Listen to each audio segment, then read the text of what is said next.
यमुना शुद्धिकरण कार्य योजना को लेकर शनिवार को जिलाधिकारी द्वारा कलेक्ट्रेट सभागार में एक बैठक की गई। इस बैठक में यमुना कार्य योजना से जुड़े सभी अधिकारी और सामाजिक संगठनों के लोग मौजूद रहे। पतित पावनी यमुना अपनी दुर्दशा पर करीब 3 दशकों से आंसू बहा रही है, लेकिन हजारों करोड़ रुपए खर्च होने के बाद भी स्थिति बद से बदतर बनी हुई है। सुप्रीम कोर्ट और एनजीटी द्वारा लगातार केंद्र और उत्तर प्रदेश सरकार पर यमुना को स्वच्छ करने का दबाव बनाया जा रहा है। इसी के चलते प्रदेश सरकार के कड़े निर्देश के बाद जिला प्रशासन भी यमुना को लेकर गंभीर नजर आया। शनिवार को जिलाधिकारी सर्वग्राम मिश्र ने इस संबंध में कलेक्टर सभागार में एक बैठक की।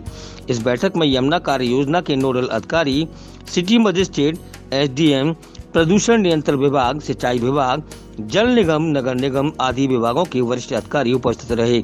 वहीं यमुना शुद्धिकरण को लेकर इस कार्य में जुटे सभी सामाजिक संगठनों से प्रतिनिधि और यमुना को लेकर याचिका दायर करने वाले याची भी इस बैठक में मौजूद रहे। जिलाधिकारी ने सभी से यमुना को शीघ्र प्रदूषण मुक्त करने के संबंध में सुझाव मांगे और संबंधित विभाग के अधिकारियों को शीघ्र उन पर अमल करने के निर्देश भी दिए।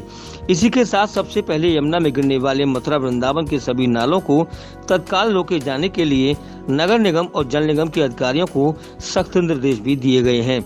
बैठक को लेकर यमुना मामले के याची गोपेश्वर नाथ चतुर्वेदी ने बताया कि मथुरा में यमुना प्रदूषण पशु कटान की वजह से भी होता है।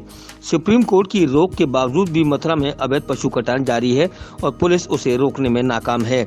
इसके अलावा उन्होंने बताया कि यमुना नदी धार्मिक होने के बावजूद उसमें मछली पकड़ने के ठेके प्रशासन द्वारा दिए गए हैं। इसकी शिकायत जब उन्होंने जिलाधिकारी से की तो जिलाधिकारी ने इसे गंभीरता से लेते हुए तत्काल 7 दिन के अंदर मछली पकड़ने के ठेके निरस्त करने के निर्देश दिए। ऐसा है, यमुना कार्य योजना की जो माननीय उच्च न्यायालय के आदेश से ये जो YAP प्लान मथुरा में और वृंदावन में चल रहा है उसकी ये बैठक है।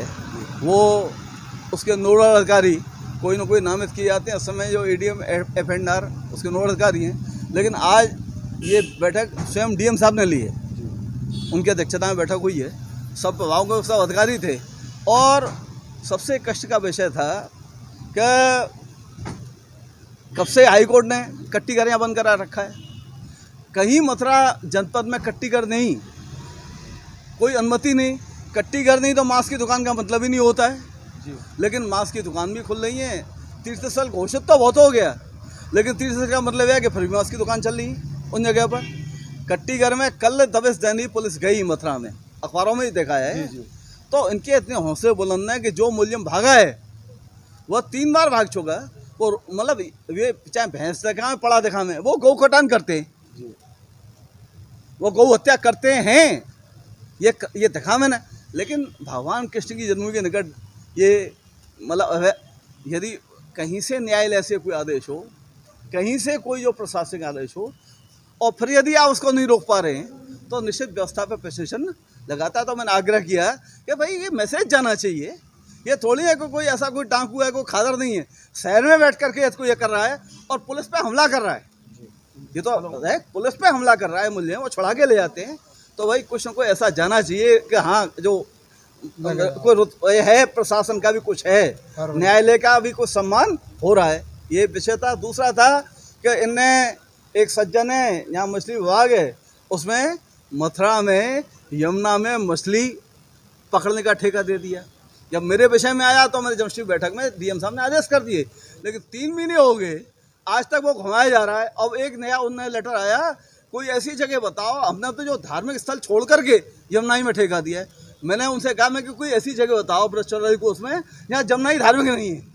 मुझे ये बताओ ना कि ये बताओ जमुनाई, अरे जमुनाई स्वयं धार्मिक भगवान श्री कृष्ण पटरानी के रूप में पूजा होती है यहाँ।